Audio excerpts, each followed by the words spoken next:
Warwick, thank you very much for doing this with us. Pleasure. It's the 40th anniversary of Star Wars this week. It is, So, I hadn't noticed. Hadn't noticed. I mean, you're always at Star Wars Celebration. I mean, Yeah. what's the franchise 40 years later? What does it still mean to you? Looking back, Star Wars has had such a huge impact on my life in so many ways. Initially, I was drawn to it as a 7-year-old boy. It was like nothing I'd seen before, and at that point I didn't realise that it was going to become such a part of my life for the next 40 years and beyond. We're still making Star Wars now. It's incredible. It is incredible. But it's thanks to the fans, the people like me who love Star Wars and and get behind everything that comes out that's anything to do with Star Wars, And we saw you at Celebration and you paid tribute to Carrie Fisher, who obviously in Return of the Jedi you shared a lot of scenes with her. Yes, oh absolutely. And I'm going to miss Carrie. I've found some photographs. We're moving house at the moment, and I found some photographs the other day and some little bits of video that I hadn't seen for a long time. And it's hard to realise that she's not going to just walk on stage at a celebration and share those wonderful stories that she used to. Some of my favourite times were on stage at Celebration with Carrie, just messing about and enjoying her wonderful sense of humour. And of course we mustn't forget Kenny as well, who we also lost last year. And he's somebody that I respected greatly for what he did as far as being a short actor and how he managed to do a lot more than just be hidden inside R2-D2. There was so much more to Kenny as an entertainer, and but Star Wars fans will always know and love him as R2, and R2 wouldn't have been R2-D2 without Kenny. He brought such a lot of character into what essentially is a dustbin with a dome lid on it, but that character, we all fell in love with it, didn't we? Yeah. I have to ask, does it annoy you that Rogue One is considered the first Star Wars spin-off when everyone knows it's really Caravan of Courage and Battle for Endor? Yeah, I hadn't really thought of it in that way, but I suppose we were doing it a long time ago, weren't we? Yeah. In a galaxy far, far away. I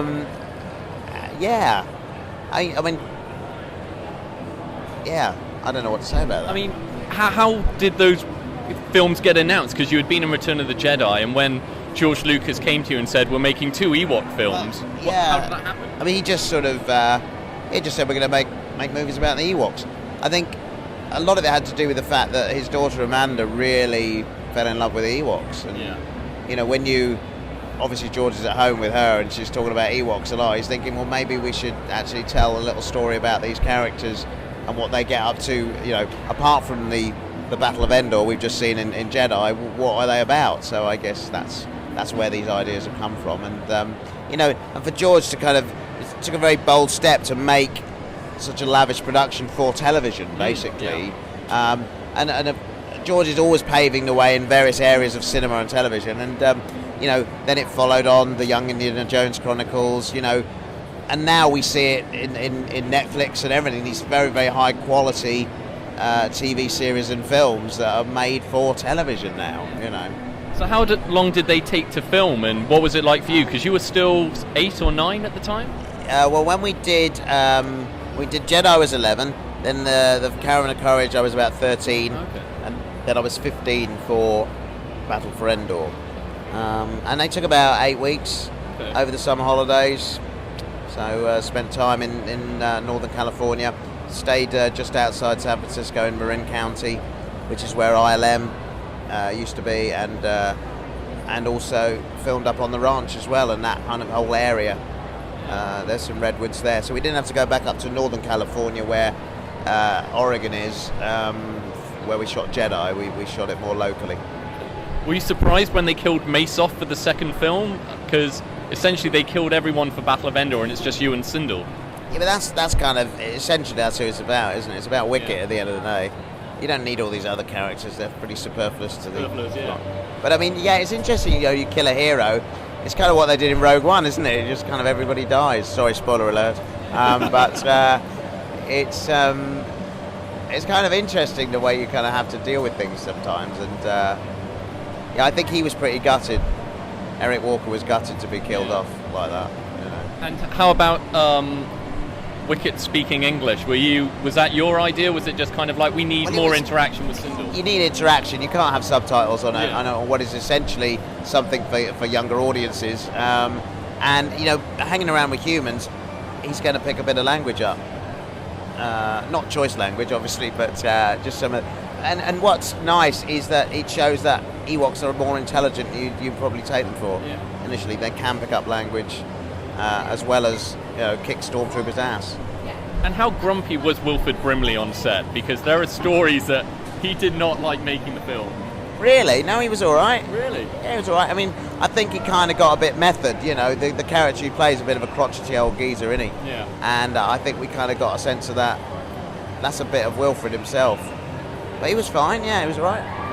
Do you think the films are still considered canon? Are we going to get a Senator Cindel in Episode 8? I don't know. They're in and out of canon every time you read something. I don't know what's what. So who knows? I'm going to have to talk to Pablo sometime at the story group and ask him. And obviously you're going to be in Episode 8 and Han Solo, and I'm sure you can't tell us what roles you're in, but how were they to film? Was it good fun? 8 was absolutely fabulous. All Star Wars movies are fabulous to make. I mean, there's no question about it. If you're a Star Wars fan like I am, just walking on one of the sets or seeing something you may or may not recognise from a previous film, all of that is just a joy. And we're still making Han Solo at the moment. And I'm sure since Disney owned Lucasfilm, they also have the rights to Willow. Have you talked to Kathleen Kennedy about Willow too? And who would you like to get in as a Queen, a Laura Dana? Well, there's always a lot of talk about a Willow sequel, from be it Ron Howard chatting about it, be it, Val Kilmer talking about it. Yeah. Just the other day you mentioned it again. I mean, I'd love to revisit. I think it'd be fun to see the characters when they're older. Because are they wiser? Yeah. How has the Laura Dannon turned out? Did she rule properly? Did stuff go wrong? What's going on? And I will chat to people about it. But there's always interest in seeing more of it. Yeah. Break out the old disappearing pig trick for good times. Well, if they can revisit Top Gun. Yeah, exactly. Why not? A lot of 80s movies have been revisited, haven't they? I wouldn't want to do a remake. I would want to do a sequel. Yeah, I think that's the best way to do it. Like Episode 7 and Creed, they're follows on rather than reboots. Finally, we're from Bristol, and you've done pantomime in Bristol several times. Yes. What are your thoughts of the city every time you visit? Oh, it's nice. It's very friendly. Everyone's up for a good time. So whenever you appear on stage there, everyone's right behind the show. Your pavements are a little bit bumpy. Sorry, I will say the old cobbles. We'll talk to the mayor. That's very, very bumpy everywhere, but I do enjoy it there. Yeah, you've got a lovely shopping centre. Yeah. I don't like shopping that much, but you've got an Apple store down there, which is good. Yeah. So, what else? It rains a lot, though. That is a problem. Yeah, when I was there, I mean, my goodness me, we had a lot of rain. And all the profits from our screening went to your charity, Little People. You're welcome. Well, thank the people that paid for tickets. Yes.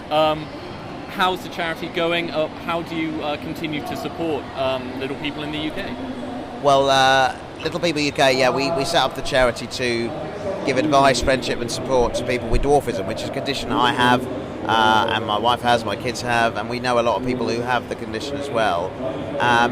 But we kind of have been fortunate to have great parents and been surrounded with positivity through our lives, but I know that's not the case for a lot of people, so we wanted to be there to help those guys and girls get the most out of life, and we've learned the tricks of the trade and we can pass those things on to people, and thanks so much for what you did and the screening. What a great idea, and thanks to everyone who came to support that, and you will have done a lot to help people, be it through our equipment loan scheme where we loan scooters or what have you to people who have mobility issues, whether it's having advice on a helpline and somebody to man that.